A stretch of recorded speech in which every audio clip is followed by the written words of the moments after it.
what is the steady state size of the population? What should it be, right? Because it shouldn't be where we're heading. It should be significantly below that. And there are some analyses that suggest actually it should be below 20 million, right? Yeah, well, I mean, look, the whole thing is you can't suddenly, lower the population. I mean, you can't send people out. But look, I would be more than happy. Unfortunately, you can't take back the mistakes we've already done, right? All this has been done. You've got to live with it. But I'd be happy if they just went back to these sorts of settings, and gradually over time, you'd have the baby boomers would die off, etc. And we would sort of hit that peak population, probably 35 million or something, would be the absolute peak. Actually, probably less than that. But just make sure that the flow. So there's the whole secret to solving the housing shortage is pretty obvious. Shane Oliver said it last week to the AFR Property Summit. I've been saying it for yonks.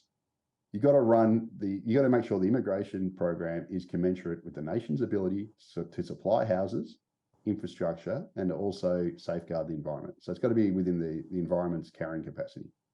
Do that, you won't have a problem. Right? Now, a good rule of thumb, I mean, I can't give you an exact figure, but we didn't seem to have these problems when we were running it like that, did we? Like we were always, we didn't seem to have these, these chronic problems. So maybe good rule of thumb is just to go back to these sorts of levels instead of running at these sorts of levels, and definitely not this sort of level.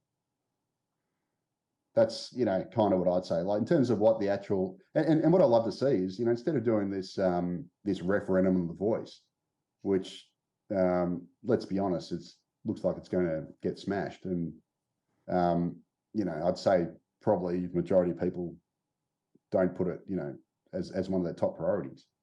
We should be running a plebiscite on what Australia's future population is going to be. Like, let the Australian people choose how big they want the country to be. Give them a range of indicators. So, say something like Australia's population is currently 26.4 million people. Here's what the integration report says. Well, give them a whole range of different, projections based on what different immigration rates, and let them choose what they want. I guarantee you they wouldn't be choosing 40.2 million that the integration report says over 40 years, because it's bonkers. But let the Australian people choose how big they want Australia to be. And if they come up with, if they say 30 million, well, then the federal government should then use that as the target, as to, set immigration policy around what it'll be to get to 30 million or whatever.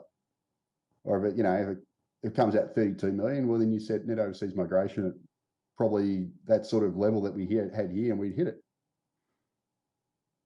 But, let people decide. But they don't let us decide. They don't even take it to an election. They just go and basically say nothing during last year's election campaign, don't even mention it. And then once they got elected, they're now running this extreme levels that nobody wants. And every opinion poll basically tells them that this is on the nose. People don't want it. But they do it anyway because they don't care. Because they don't serve us. They serve big business. They serve the big property, and they serve the university lobby. They serve the growth lobby over us. They should be serving us because it's a democracy and they're meant to represent us. We're the voters. But they don't represent us. They represent the growth lobby, and it's wrong. Spot on. And of course, there are consequences, right? So the health system can't cope because we've got way more people relative to the health system's ability to cope. That's one of the reasons why that's creaking at the edges. The roads, of course, aren't able to cover the amount of traffic on them, so they get snarled, and that means that the time it takes to get from A to B goes down. And then the other point, of course, is that the whole structure of society gets sort of wrecked because people can't afford to buy close in because property is too expensive. They have to go further out, which means they're spending more time traveling rather than actually doing other things. And so you get these sort of weird demographic shifts as a result of it. All of it can be traced right back to the wrong migration settings, right? The wrong growth settings. I mean, it is so fundamental, and people don't want to join the dots, do they? They don't want to see, consequences of this are, consequences of this are, consequences of this are, right? And then, of course, they complain when they can't get around and can't see a doctor. But this is the root cause of the problem. 100%. And look, I obviously live in Melbourne, and I've noticed it. So I do boxing a few suburbs away, and I've noticed that my travel times have just gone like in the last few years. And I've got confirmation of that in last week's demographic data from the ABS. Like Victoria's population grew by I think it was 165,000 roughly for the year, and that means probably 140,000 came to Melbourne.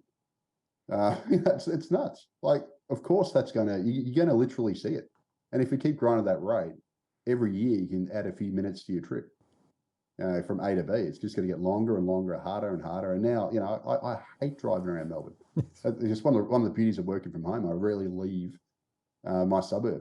I just do it if I have to go somewhere. But it's just a nightmare now. And like I don't want to be one of these nostalgia guys, but like growing up in the 90s in Melbourne was just, when I was, my 20s, was just so much easier.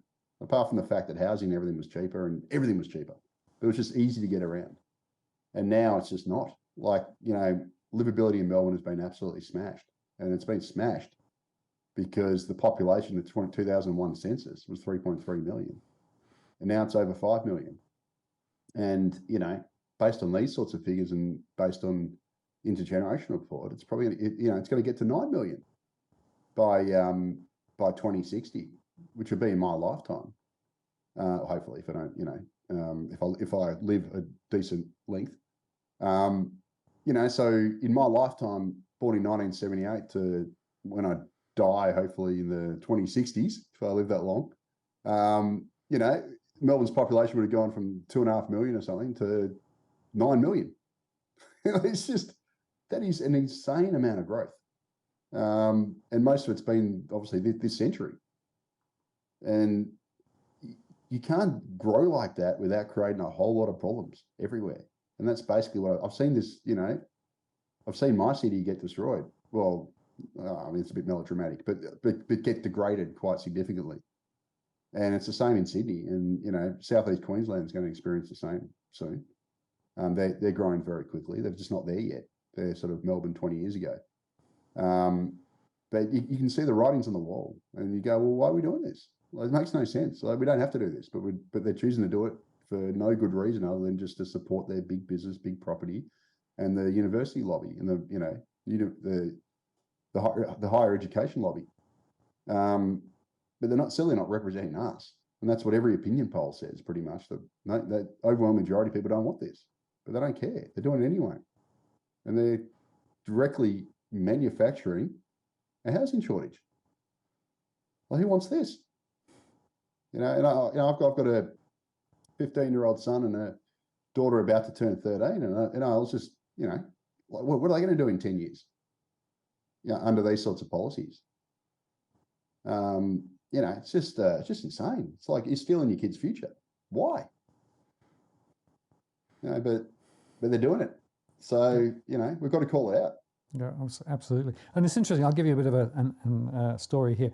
I came to Australia for the first time in 1994, 1995, from the UK. I worked in London for many years, right? And to me, at that time, coming to Australia, to Sydney, it was like a breath of fresh air, right? There was less traffic on the streets. You could get around. Cost of living were lower. Cost of property was lower. I mean, it seemed a perfection, right? And over the time that I was there, I saw this whole thing fall apart to the point where you couldn't get around in Sydney. Cost of everything is a lot higher. And I came back to the UK, as you know, a few months ago. Cost of living here is lower than now it was in Sydney, whereas when I came to Sydney, it was the other way around. So, I mean, if you look at it objectively and stand back, something has gone completely off the rails. And, you've got to say it's our political leaders who are predominantly responsible. I know